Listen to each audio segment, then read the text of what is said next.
The year 2020 was a year like no other for people the world over, including Africa. It was a tumultuous year due to the deadly COVID-19 pandemic. Nigeria was the first country in Sub-Saharan Africa to confirm a case of the novel coronavirus. This is how the country's health minister made the announcement. The Ministry of Health has confirmed a coronavirus disease case in Lagos, Nigeria, known as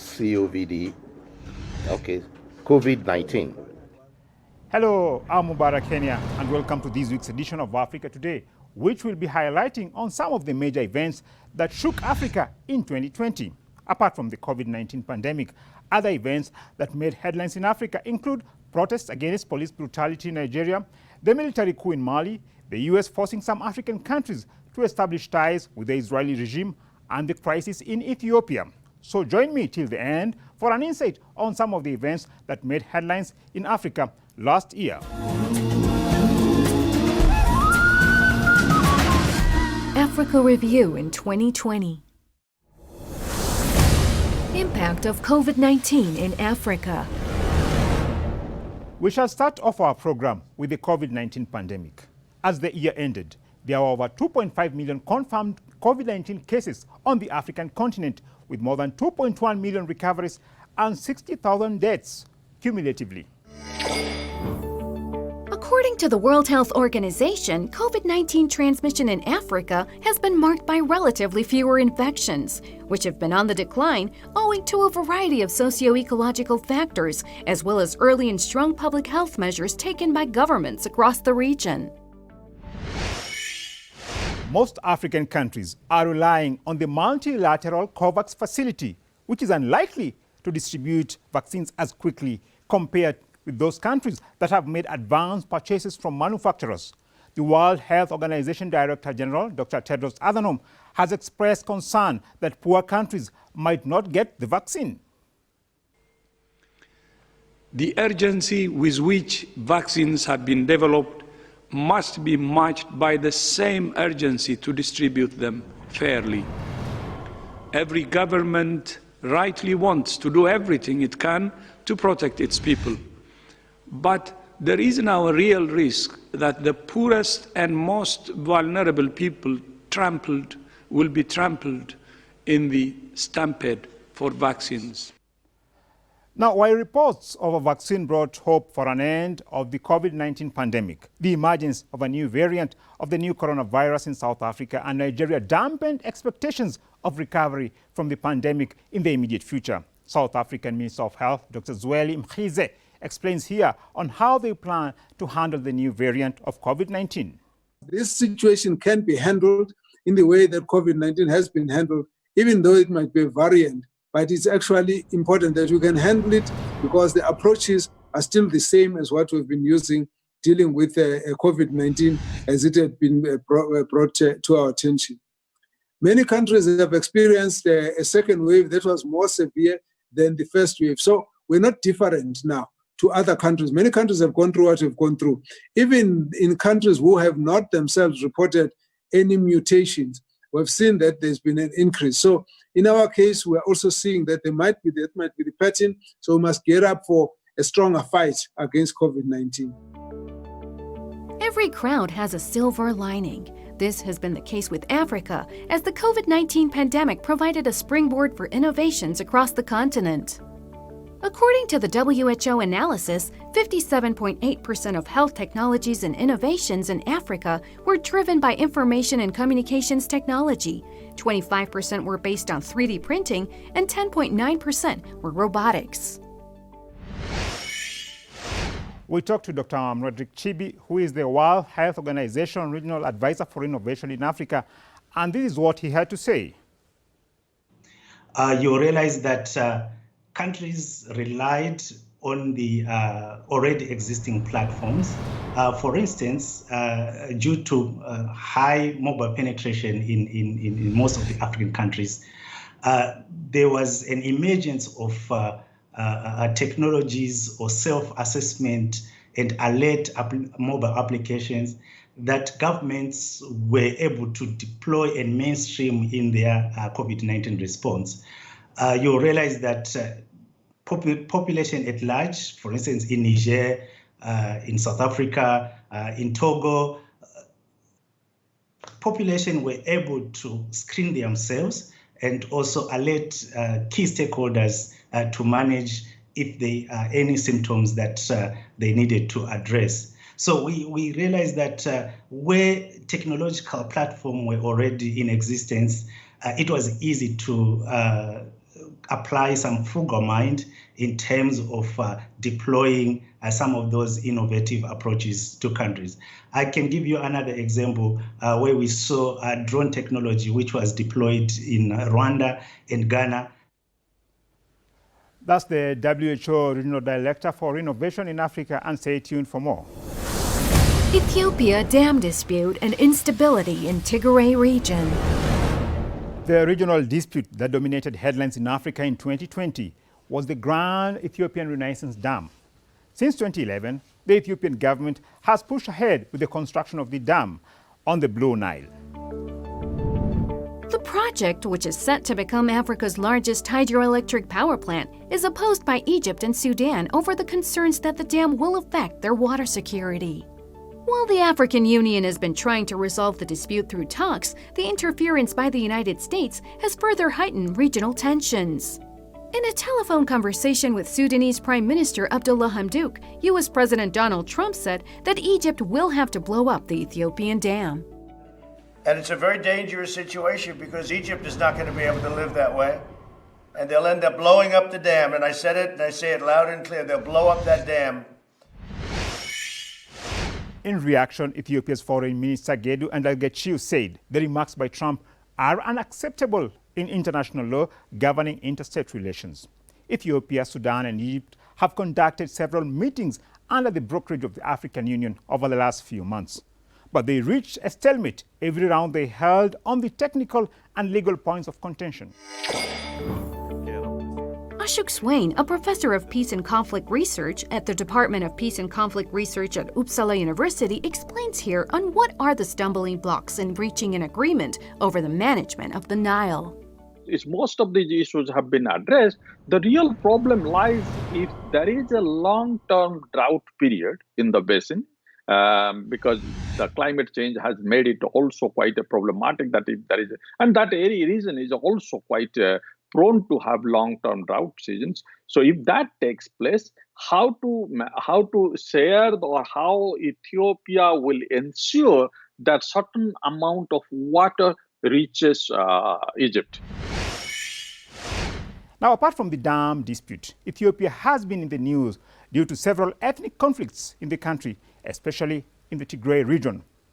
The conflict in one of Africa's most ethnically diverse populous countries is thought to have displaced close to 1 million people and killed thousands. Late November, Ethiopian Prime Minister Abiy Ahmed announced the end of military operations in the restive region of Tigray after federal troops took control of the regional capital after a 3-week-old war that has shaken the Horn of Africa. Abiy's government started the operation to quell a rebellion by Tigray People's Liberation Front, which was the ruling party in the Tigray regional government. Abiy said his government had every right to launch the military operation.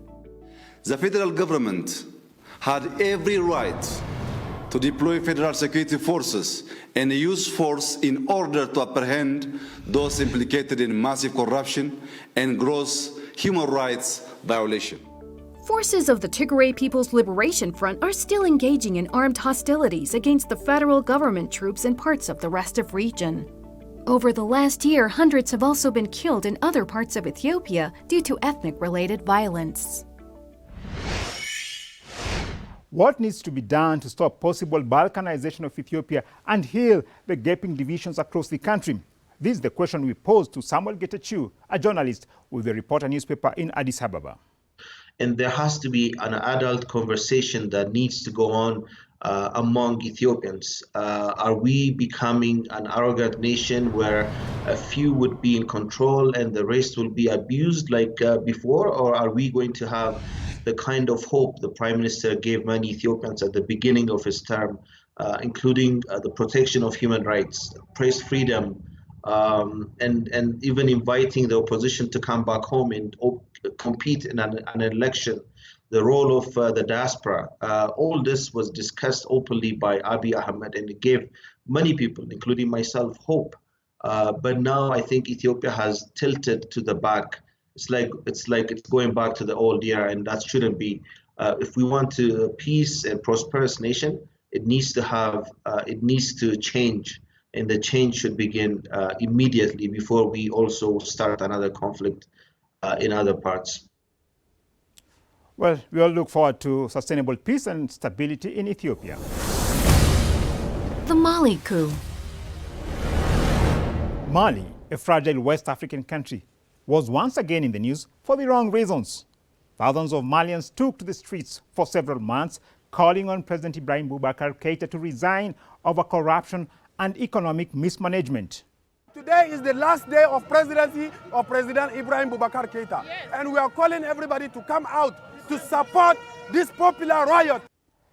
A series of protests filling the streets of Mali's capital, Bamako, culminated in a military coup in August. Keïta resigned after soldiers seized him from his home. He appeared on national television to announce his resignation.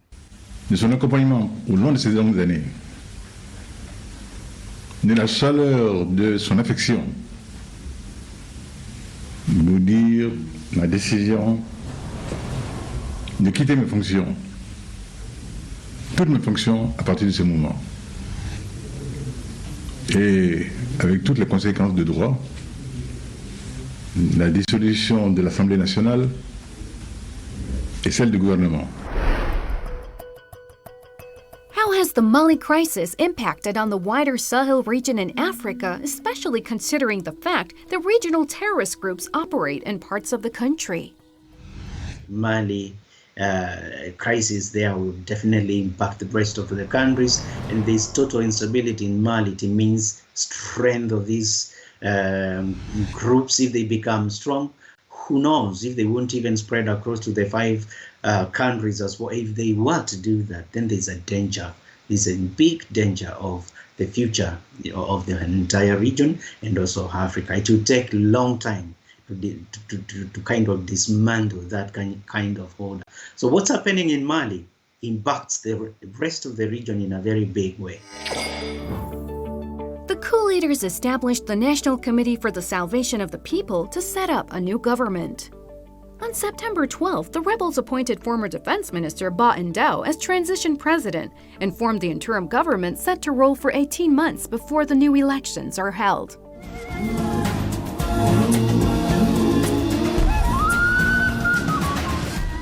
Africa Review in 2020.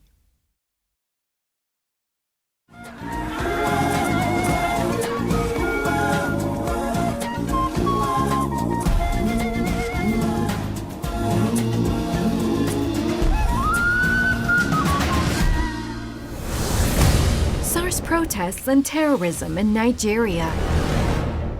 Over the past few months, Nigeria witnessed protests against a British-trained notorious police unit known as Special Anti-Robbery Squad, or SARS. The protests have been Nigeria's most powerful over the recent years. Though the protesters don't have a leader, the demonstrators are mainly young people who say they've been unfairly profiled by SARS. All of us are tired. We're tired of the killings, we're tired of the extortion, we're tired of the harassment, we're tired of people that are meant to protect us killing us. It just doesn't make any sense. They are raping us. We are tired of everything. Now, what are the underlying factors behind the protests against police brutality in Nigeria? To get an answer, we contacted Julius Mbaluto, an African affairs analyst. You've had a huge chunk of youth who have been discouraged and felt suppressed by the regimes that every election has produced. You talk about all these former military men, the current president Buhari, and also even some of other former presidents have had military background. Talk even about Obasanjo, former president of Nigeria. But they are wealthy, they are rich, they are old, and therefore for many, many years, a huge chunk of youth in Nigeria felt not really represented. And we are seeing a situation whereby the police and this quad became the epitome of corruption and suppression and oppressing Nigerians. Julius Mbaluto there, speaking of the reasons for recent protests in Nigeria. Stay tuned for more in our program today. In 2020, Nigeria continued to witness deadly attacks carried out by the Boko Haram Takfiri terrorist group. Thousands were killed and many more injured. This terrorist group also kidnapped hundreds of people, including students. According to the UN Office for the Coordination of Humanitarian Affairs, more than 30,000 people have been killed and nearly 3 million displaced in a decade of Boko Haram violence in Nigeria. Why has the Nigerian government failed to stop Boko Haram terrorism despite having one of the largest armies in Africa? First of all, how is Boko Haram still around? I mean, literally, Nigerians have had enough of them. That we don't understand where this group came from. They do not represent any real Nigerians as far as we're concerned, whether they're Muslim or Christian.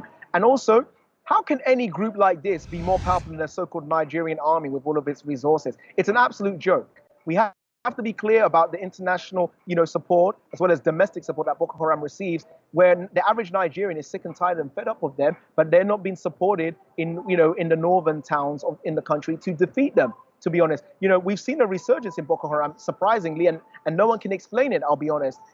Has the government taken the eye off the ball since they declared victory? A couple of years ago. I mean, we have the video of President Buhari declaring victory, and yet this group is still around. So I think Nigerians are still wondering that question themselves, like how can they not defeat them with all the resources and the help they've supposedly received internationally?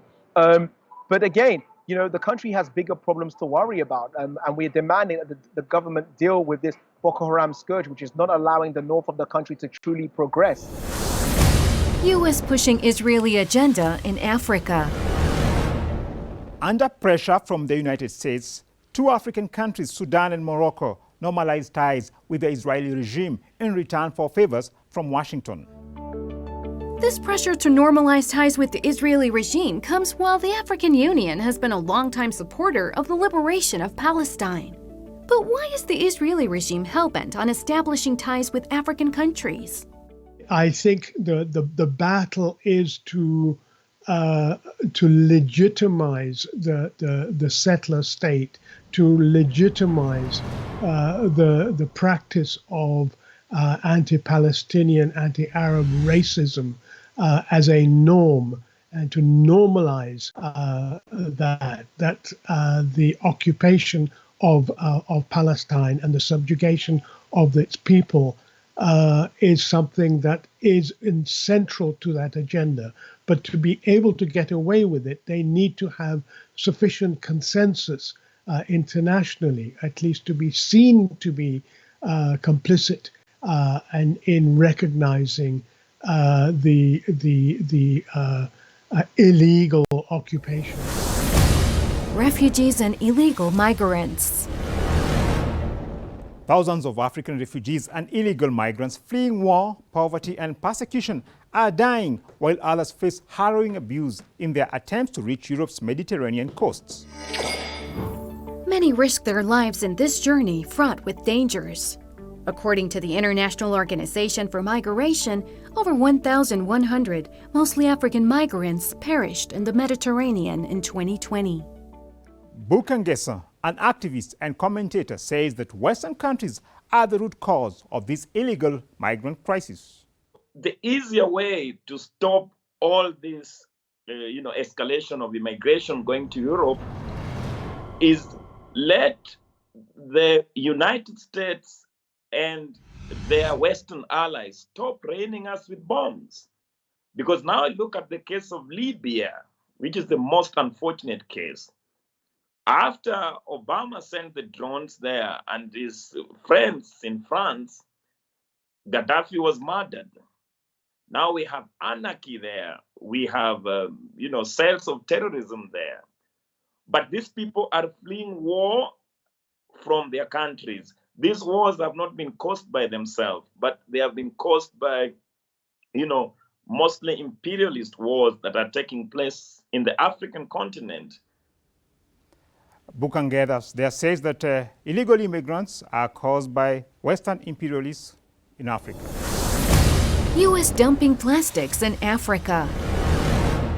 In matters to do with the environment, over the last few months, there have been concerns that the United States plans to dump plastics in Africa and particularly in Kenya.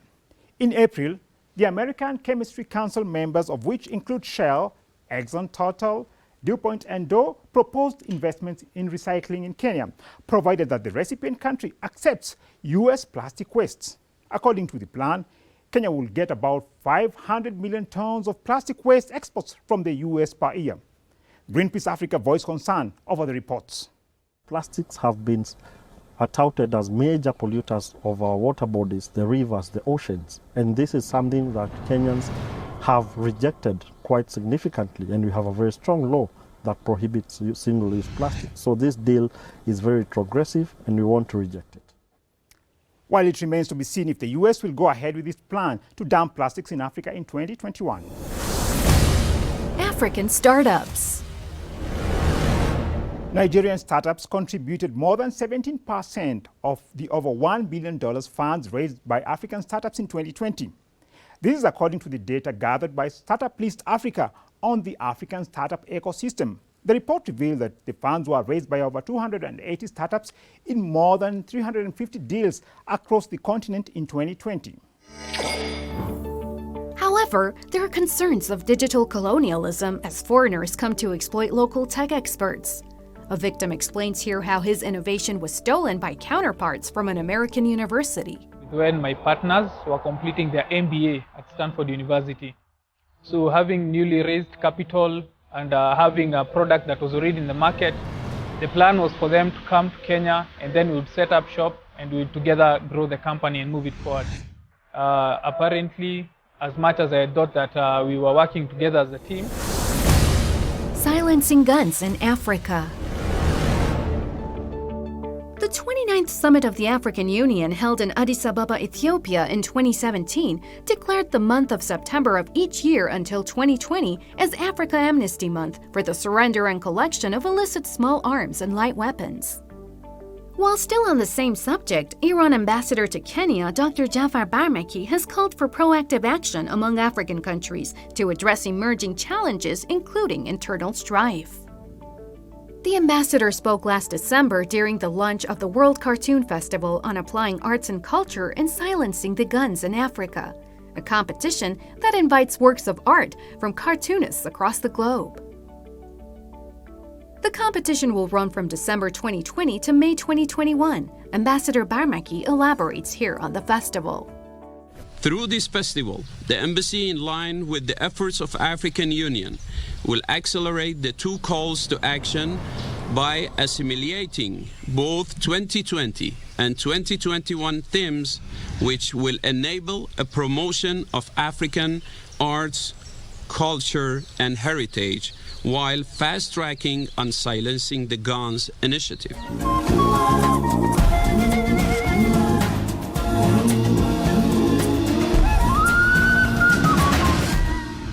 Well, that's all we had on some of the news that made headlines in Africa in 2020. While the last 12 months have been as intense and breathless for Africa, we look forward to recovery and a prosperous 2021, where Africa will take its rightful place among the nations of the world. It's been great having you with us today, and on behalf of the entire Africa Today team, it's goodbye from me, and have a fruitful year ahead.